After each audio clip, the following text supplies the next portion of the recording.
I know who the baby daddy is. We know who the father Yes. is, and it's not Mr. Robinson. No, ma'am. So you all are off now. No more on, off, just off. No relationship is perfect, but as we can see, cheating and being with people outside of the relationship, revenge cheating, when you don't have a solid foundation, it only takes that one little thump to throw it all out of whack. That behavior, Miss Jackson, running around having sex, anybody tell you you cute and you letting them pull your no, you better than that. I am. And you're a mother. All right, folks, let's set the scene. We've got Mr. Lawrence, our main man, who just found out that his best friend of 10 years dropped a bombshell on him. She believes he might be the father of her 3-year-old son, Antonio Chandler. It's a not-so-classic case of best friends turned potential baby mama and baby daddy. I waited 3 years to tell me, and he calling the other guy daddy. As you look at this calendar, do you see how you fit in this picture? He called me a liar, a whore. What kind of best friend relationship is this? Now, well, it's time for the results. Mr. Lawrence, you are... So, Mr. Lawrence gets a call out of the blue from his bestie, Miss Payne, who tells him that the court is about to hit him up for a paternity test. Mr. Lawrence dove right into denial mode. As far as he knew, Antonio already had a father. And you know what? He had a point. This little munchkin is named after another man. So why would Miss Payne wait so long to spill the beans? The court is gonna call you for a paternity test. I say, for what? She said, for Antonio. I said, Antonio already got a father already. So I said, why would you wait so long to tell me that I need to take a paternity test? So she's like, no, we had sex a long time ago with her. I'm like, no, that's not the case. So I hung up the phone, I got time for it. Right. I said, I'm not finna talk, I'm not finna do nothing. Did you have sex with her? Yeah, I had sex with her. Exactly, you are the father. Let's hear it from the lady herself. Miss Payne, why did she keep this secret from her bestie for so long? Apparently she was scared. Scared of how he might react. She loves him, but she didn't want him acting up like he's doing right now. You held this secret all this time from your very best friend? What? Yes, Your Honor. I was scared. It was all kind of emotions going through my mind. I didn't want to. This is my best friend, and I love him. I didn't want to throw. You're my best friend. I knew. Like, how you love me? You keep a big secret. Okay, so what? But I've told you, and instead of you being, the man. Wait a minute, folks. Mr. Lawrence just dropped a bomb of his own. He says Miss Payne kept a big secret, and he's calling her out on it. This friendship is on the rocks, and we may be about to witness it fall apart. And told me you didn't want to leave me on because you had a girl. She just said I took her virginity. Let me tell you, Angela is lying because of the fact that I'm lying. I was out of town with the mother of my kids. She knew that. When I came back into town, I called her and told her I was coming. And when I came into town, I got on the phone like, yeah. She was like, do you want to kick it? I'm like, yeah. So I go pick her up, and that same day I had sex with her. Mr. Lawrence never suspected that he might be little Antonio's daddy. He was sure that his bestie's son already had a father. But hold on, folks. There's more to this story than meets the eye. Miss Payne has some explaining to do. Between you and him, let me ask you Pull the this. name out the sky or something. She know the father. Mr. Lawrence, why do you think she's lying? The reason why, let me tell you, Judge. One day I went out to her house. I brought some drinks out there. We get to drinking, you know what I mean? And so as I'm drinking, you know, one thing, first of all, she came to the door with a short skirt on, you know. Okay. So, Miss Payne just dropped a bombshell of her own. She says Mr. Lawrence took her virginity and then told her the next day that he had a girlfriend. And on top of that, he denied that ever happening. I said I'm never going over there no more. A year later, she hit me up on Facebook. She said, come out here, like to come see me, you know what I'm saying? So I went out there and seen her. This time I left the car running, you know. She came downstairs. She came downstairs. I don't know why you She came lying. downstairs with the baby in her hand, and she could have told me right then and there, you know what I'm saying, as we sit in the car that this is my son. You know, I'm holding the baby. She over there cheesing and carrying on, you know what I'm saying? So she could have just said like, you're the father. I think you're the father of this child. And I asked her. And you holding the baby. I'm holding the baby. And you're looking at him and you don't see your face? No, because it was kind of quick, you know what I'm saying? Like, Mr. Lawrence and Miss Payne were now going back and forth, accusing each other of lying and keeping secrets. It's a he said, she said situation, and it's hard to know who to believe anymore. After all the mind-boggling truth bombs that were just dropped, the case quickly turned into a full-on screaming match. last week she called me with this, saying that I could possibly be the father. So I'm like, come on now. You could have told me this a long time ago. My son, he's 3 years old now, and he needs to know who his dad is. It's not about us, it's about him. I waited 3 years to tell me, and he calling the other guy daddy. What kind of best friend relationship is this now? What is this? Finally, the moment we've all been waiting for. The results are in, and the tension in the courtroom is palpable. Mr. Lawrence is ready to find out if he is Antonio's father, and Miss Payne is crossing her fingers hoping that he is. Brace yourself, because it's time for the truth. Mr. Lawrence, you are not the father. Jerome, Mr. Lawrence, How you feel? I don't feel good at all, you know what I mean? I don't feel good about the situation, but I'm not the father, I'm not the father. There's nothing I can do about that. I can't just sit there and just, I can't take this right now. You know what I mean? Like, you just lied all this time. We meet Jermario, who claims that his ex-girlfriend, Brittany, dropped a bombshell on him when their daughter, Serenity, turned 2. He started doubting if he was her biological father. Can you imagine the shock? Miss Shank, you claim that when your daughter Serenity turned 2, Mr. Robinson began to doubt paternity. Yes, Your Honor. And since then, you claim he's pulled away from your child and it's now breaking your heart to watch her suffer. Yes, Your Honor. Jermario takes the stand and spills the tea. He tells the judge that he was there for Brittany throughout her pregnancy, attending every doctor's appointment like a champ. He even helped raise their other child together. But then, everything changed. However, when Miss Shank suddenly stated you may not be her biological father and started to pursue DNA testing of another man, you pulled away. Yes, Your Honor. So you're hoping DNA results prove you are Serenity's father so you can once again feel close to your little girl. Yes, ma'am. Brittany takes the stand, and boy, does she drop a bombshell. She admits to sleeping with one of Jermario's friends during the window of conception. And with that plot twist, every jaw in the courtroom just dropped. So Miss Shank, that happened. Yes, Your Honor. Please talk to me. Fill me in. When you found out you were pregnant, did you think he was the father, or did you know right off the bat there could possibly be another father? I didn't know. When I first found out I was pregnant, he was there, like he said.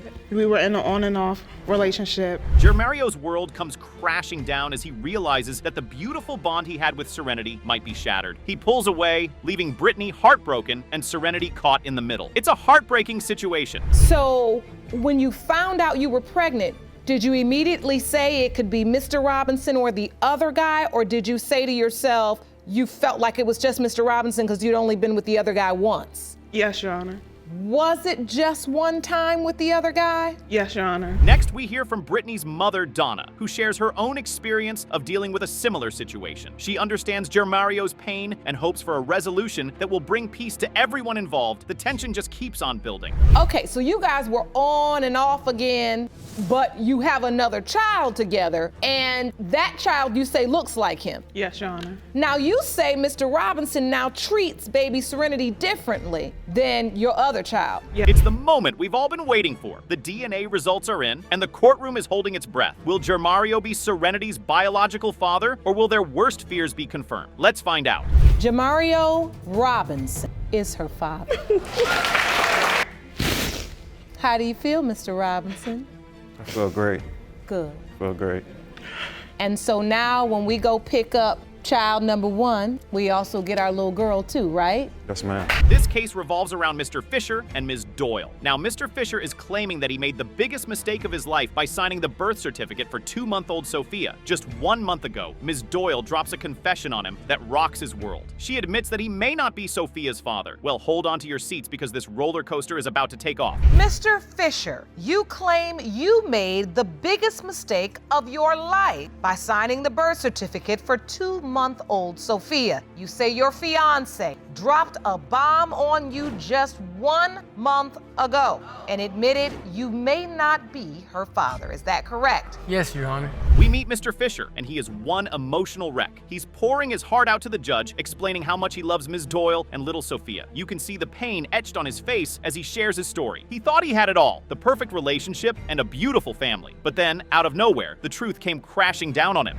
Ms. Doyle, you admit to making the biggest mistake of your life by cheating on Mr. Fisher, but stand in court hoping and praying he is Sophia's father. Is that correct? Yes, Your Honor. Mr. Fisher, you say today's results mean everything to you. Now, let's hear from Ms. Doyle. She admits to cheating on Mr. Fisher and acknowledges that it was a huge mistake. But here's the kicker. She's standing in court, hoping and praying that Mr. Fisher is Sophia's father. This baby's life, you had no doubt. So that brand new feeling of being a dad was just ripped from you. Right down the middle. Ms. Doyle? I think that he is the father.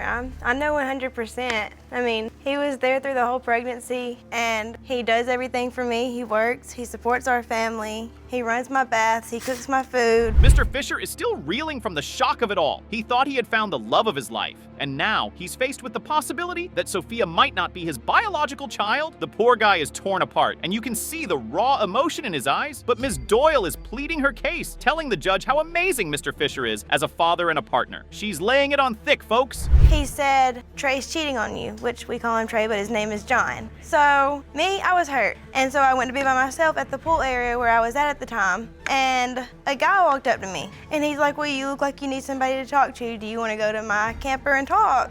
So I go back to his camper with him, and we talked about it, and then one thing led to another.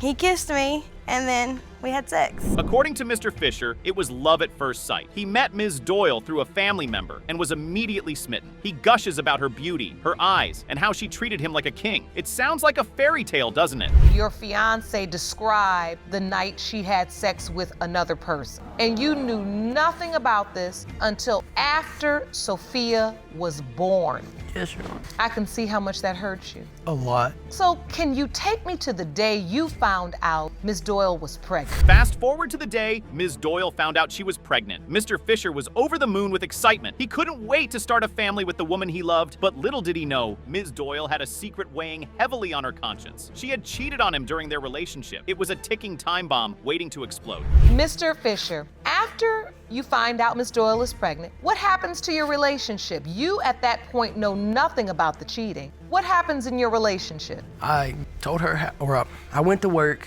that day and I was thinking about proposing to her because I love her. She's my world. Now, this is where things start to get messy. Ms. Doyle takes a vacation with a family member, and she receives a text claiming that Mr. Fisher was cheating on her. Heartbroken and seeking revenge, she finds solace in the arms of another man. Yep, you heard that right. She goes for the ultimate revenge sex, unprotected no less. When she was giving birth, I held her hand. You know, I felt like I was the dad, which at the time, I was pretty sure I was. But I held her, I kept telling her, push, push, push. I want to see my baby. And afterwards, right there, I held her. I signed the birth certificate and everything, because I thought it was my baby. But here's the twist, folks. The family member who sent the text confesses that it was all a lie. Mr. Fisher wasn't cheating on Ms. Doyle. Now, she's left with the guilt of her actions, knowing that she cheated on the man she loves. Window of conception would be between April 19th to April 26th, and that's the window of time you cheated. I have bad dreams at night because It has been determined by this court. Mr. Fisher, that's my baby no matter what. And you're my wife. The bombshell drops, and it's a gut-wrenching revelation. Ms. Doyle confesses to Mr. Fisher that she cheated on him. The betrayal, the hurt, it's all written on his face. But here's the thing, folks. He still loves her. He's willing to stay and take care of Sophia no matter what. Talk about unconditional love. Because I know she thinks that I'm the father, and I'll still hold her like she's mine. so Ms. Doyle, as you look back to the conception window, your fear is that this other man could be Sophia's biological father. Yes, Your Honor. I feel bad every day, and I live with what I did. And it was a mistake, one of the biggest mistakes I've ever made in my life. We've reached the moment of truth, ladies and gentlemen. The DNA results are in, and this will determine the future of their relationship. Will Mr. Fisher be Sophia's biological father? The tension is at fever pitch as the judge opens the envelope. Will love conquer all, or will this be the end of a fairy tale? Mr. Fisher, you are the father.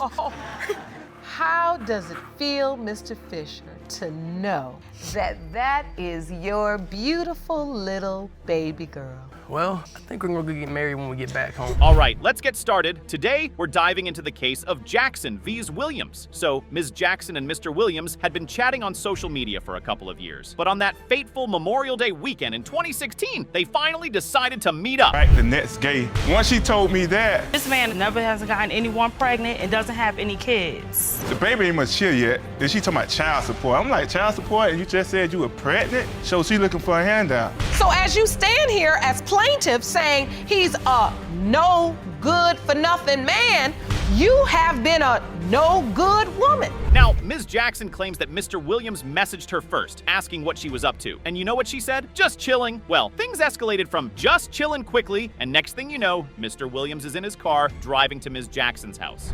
You say the DNA test will prove Mr. Williams is your daughter's father. Is that correct? Yes, Your Honor. Mr. Williams, you claim you made a huge mistake by having a one-night stand with the plaintiff. You say Ms. Jackson is a promiscuous nuisance who is trying to ruin your life. But hold on a second. Mr. Williams says it was actually Ms. Jackson who messaged him first. These two can't even agree on who initiated this whole thing. Anyway, they meet up, have a little chat, and before you know it, they're getting down and dirty in the backseat of Mr. Williams' car. Talk about a fast track to parenthood. He said he was in the area. I told him to come through. So I got in the car with him. We went to talking, and one thing led to another. We had sex. Just like that? Just like that. Did you use protection? No, Your Honor. So, you have sex? Is this a relationship that continued after that? Did you all say, well, this was nice, let's... Now, fast forward a few weeks, and Ms. Jackson realizes her period is late. And just like that, panic mode was activated. She reaches out to Mr. Williams on Facebook to let him know, but he brushes her off and never calls her back. When I found out that I was actually pregnant, he blocked me on Facebook. Oh, so as you're trying to reach him to say, hey, we had unprotected sex, I found out I'm pregnant, you could be a potential father, he's blocking you on Facebook. Yes, Your And Honor. you don't have his phone number. No, you... And ladies and gentlemen, this is where things take a turn for the worse. Ms. Jackson creates a fake page to reach out to Mr. Williams again and let him know she's pregnant. But what does he do? He blocks her. We have to go by the facts. And the fact is, if it has not been proven that the other man is unable to father children, then you can't say for certain that it is Mr. Williams' baby, provided any medical information about this other man. I talked to the other man about being pregnant. As a matter of fact, his family interacts with my daughter. Can you believe it? This poor woman is desperately trying to get in touch with Mr. Williams to let him know he might be a father, and he's out here blocking her like it's a game of dodgeball. Not cool, Mr. Williams, not cool. So you put Mr. Williams on child support, but the other man's family helps you with the child? Yes, Your Honor. What you up to? I just went with whoever was gonna stand up, Your Honor. No, you went with both. You didn't go with one or the other. You got Mr. Williams on the hook talking about child support for him. Did you go down to the child support office? Yes, I did. And did. gave him his name? Yes, I did, Your Honor. But wait, there's more. Turns out Ms. Jackson wasn't just seeing Mr. Williams around that time. Oh no, she had a little rendezvous with another man the very next day. Talk about playing the field. If you knew, in fact, this other man was a possibility and his family was involved with the child, why not also give the child support office the other man's name? Because, Your Honor, I didn't tell the other family about Mr. Williams. So wait, you are getting Mr. Williams in a legal situation because of your inability to own your own mistakes? And get this, she even told Mr. Williams about it. Can you imagine the look on his face when she confessed? Now here's where things get really messy. Ms. Jackson decides to put Mr. Williams on child support, but she conveniently forgets to mention the other man's name. Uh-oh, someone's playing both sides of the field here. It's like they muffins. Oh, yeah, you get around the city. I want to have one son, Your Honor. You say you only have one son, but you may have a daughter today. Hello. Put Mr. Williams on child support, but the other man's family helps you with the child? Yes, Your Honor. What you up to? I just went with whoever was gonna stand up, Your Honor. No, you went with both. Ms. Jackson is now accusing Mr. Williams of being a deadbeat dad. But hold on, folks, because Mr. Williams is not going down without a fight. He claims that Ms. Jackson is just trying to ruin his life and pin a baby on him that's not even his. He even accuses her of sleeping around with other men. Now you got one woman pregnant. Yeah. So that means this rendezvous you had with Ms. Jackson is nothing new for you. You riding up on houses and having one night stand in cars and just making babies like they muffins. Oh. That doesn't mean you're not fine. engaging in the behavior that could lead to you having more. We're here to find out the truth, and that's exactly what Judge Lake is about to do. Will it be Mr. Williams, or could it be the other man? Let's find out. Mr. Williams, you are the father. I told you. You said you don't mind no child support, so we're not gonna have any problems. It won't have no problems. Good. I apologize for everything dealing with the situation at hand. I'll make sure I take my responsibility as a man and take care of money. All right, folks. In this episode, we have Mr. Milton suing Ms. Lewis, claiming she's trying to pin a baby on him because of a childhood crush. Mr. Milton, you have filed a paternity entrapment suit against the defendant. You claim that she is out to pin a baby on you because she's had a childhood crush on you that she just can't get over. Is that correct? Yes, Your Honor. According to Mr. Milton, Ms. Lewis has been pursuing him since they were kids. He says she always had ulterior motives, even when he was in other relationships. Talk about dedication, folks. That you are 100% certain that Mr. Milton is your daughter Desire's biological father and claim that his meddling girlfriend is the only reason he is denying her. Is that correct? Yes, Your Honor. So, Mr. Milton, explain to me this paternity entrapment suit, right? Yeah. Now, here's where things get steamy. Ms. Lewis, who was married to another man at the time, admits to having unprotected sex with Mr. Milton. Oh, the plot thickens. She claims it was a one-time thing, but we all know how these one-time things tend to go on paternity court. So you met when you were younger? Yes. And you all liked each other? Yes. Yes. So when you were in other relationships, you say Miss Lewis used to always come around? Always Were come you coming around. around Miss Lewis? Yes. When he ma'am. was in other relationships? Yeah. Coming Hello. around for what? Trying to No, be because with him? it was my Trying to be family. with me. She My was trying to family be with was me. close with his family. Fast forward a couple of weeks, and Ms. Lewis shows up at Mr. Milton's mother's house with some paperwork, claiming she's pregnant with his child. Wait, what? No sonogram, just paperwork? This is getting interesting, folks. I conceive easy. I'm like, it's over right here. Fun over. End of the Listen, night. after he told Like me, that. I said, yes, I can, I'm see, fertile. Like, yes, I can Wow. get No, pregnant. she said that. Then 3 weeks later, she showed with a diagram, whatever. I was like, wow, the baby. Wait, okay, Mr. Milton, slow down. Now, here's where Mr. Milton's doubts kick in. He starts questioning the kid's paternity when he finds out Ms. Lewis is married to another man. This is turning into a roller coaster of doubt and confusion. The testimony. Yes, Your Honor. All right, and it was sex one time or how many times? It was just That this first one time- day? First time it was one time. Then after the baby was born, of course, we was getting a little more familiar, you know what I'm saying? So, yeah, it was more than one time. But that's after the baby was But born. though. I'm just concerned with the conception. Thank you Yeah. for the It's extra one info. time. One time. Enter Mr. Milton's girlfriend, Ms. Daniels. She's got her own doubts and believes that Mr. Milton is not the father. But wait, folks, here comes the bombshell. Mr. Milton admits to calling the child ugly during an argument. Whoa, that's a low blow. I got proof. This man talking crazy out my age calls her ugly. Oh, God, it's Like, I called her one time. Look, listen. She straight looks up. like you, Look, so he calling himself ugly. One time, look, She you ain't gonna looks say I like insult you. my character. Me and her, we having an argument, you know what I'm saying? I get mad just to make her mad. Then she go back. All right, folks, it's time for the moment of truth. Will Mr. Milton be proven to be the father, or will Ms. Lewis's doubts be confirmed? Will Mr. Milton finally get the answers he's been seeking, or will Ms. Lewis's childhood crush be validated? We're about to find out, folks. Mr. Milton, you are the father. Thank you. Thank you. Had Thank to you. know. Just take a minute and take a breath. I told you. How does that feel to finally know I for feel sure? great. No more doubts, no more African men's in the picture, none of that.